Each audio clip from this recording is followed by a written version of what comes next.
Hi, I am about to do an experiment ng pag-integrate ng mga sisiw dun sa existing flock namin. Ang gagawin ko ay ilalagay ko yung pinaka-tame na manok from the existing flock dun sa kulungan ng mga sisiw. Tapos titignan ko kung anong mangyayari. Pero syempre, babantayan ko para hindi sila mag-away-away. Tingnan natin.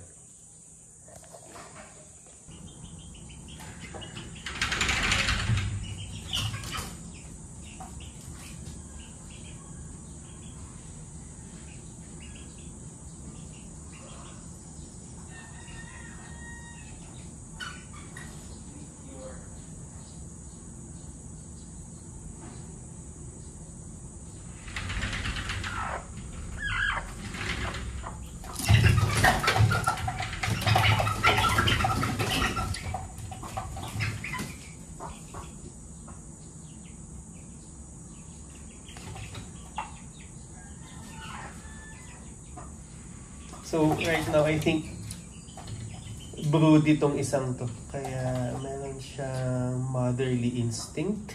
Hopefully, hindi niya i-attack yung mga sisiw. I am pretty sure na isa sa mga yan ay anak niya. Pero at this stage kasi hindi naman na nila alam yun. Kasi hindi naman sila nag-hatch dun sa care or paglilimlim nitong hen.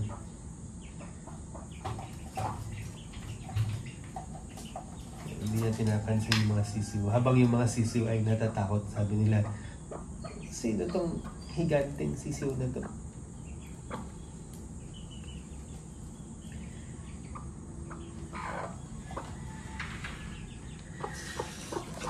Oh, anak mo yan mga yan. Isa sa kanila at least. Yes. Punta mo.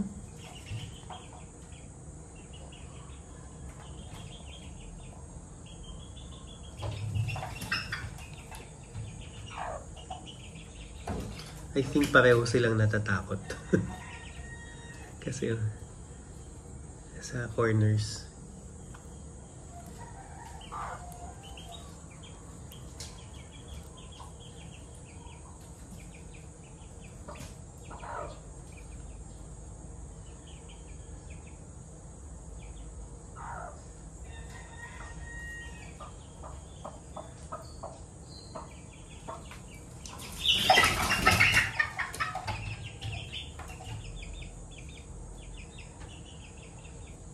Ay, yung attacking.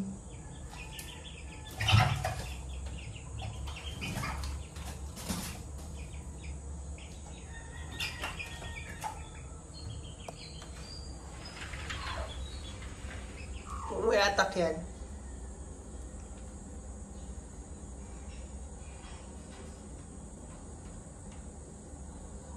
Walang gumagalaw. Tatansyahan siguro.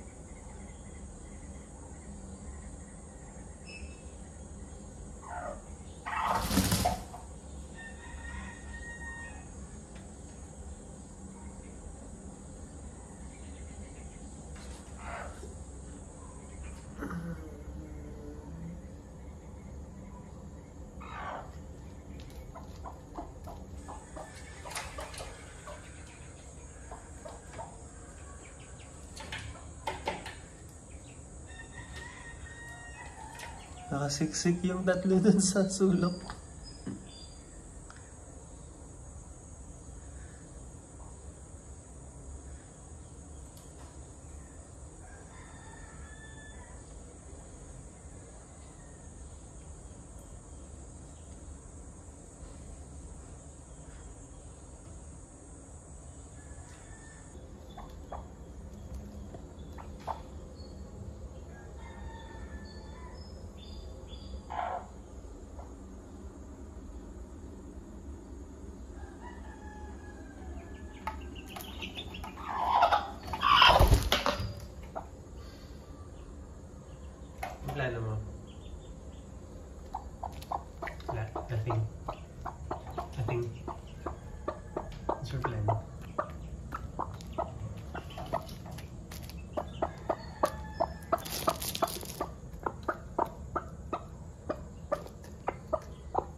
may attack na naman to.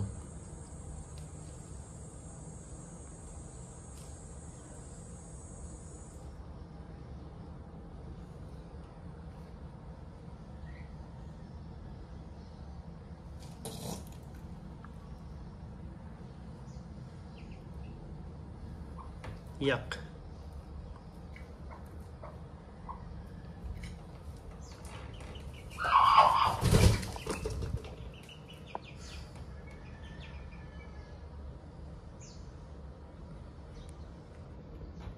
Parang nagpapakita siya ng dominance niya.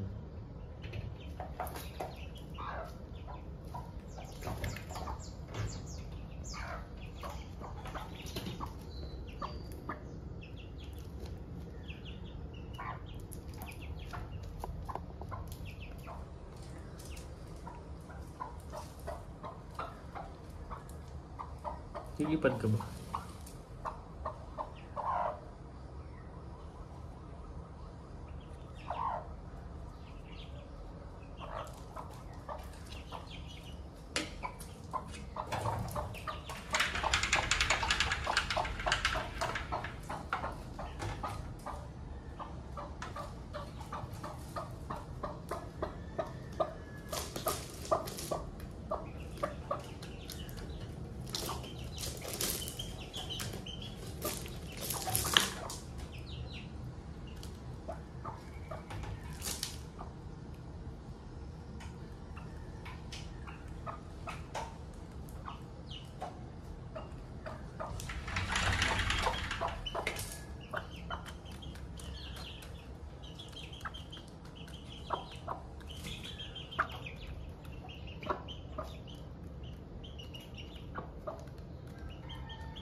Okay, that's it for now. Aalisin ko na muna itong si Red. Dito. Papakawalan ko na muna siya. Iwanan na namin yung mga sisiw. Parang a couple of times nagpakita ng dominance tong si Red dun sa mga sisiw. Parang tintry niyang tukain or habulin. Pero wala naman siyang naabutan. Magaling naman umiwas yung tatlong sisiw. Pero the whole time ay nandun lang sila sa corner. Tapos ngayon ay nangangalahi kumakain tong si Red. Pero aware siya dun sa presence ng tatlong sisiw. Yan, tingnan natin kung anong mga susunod na po pwede natin gawin. Okay, bye-bye!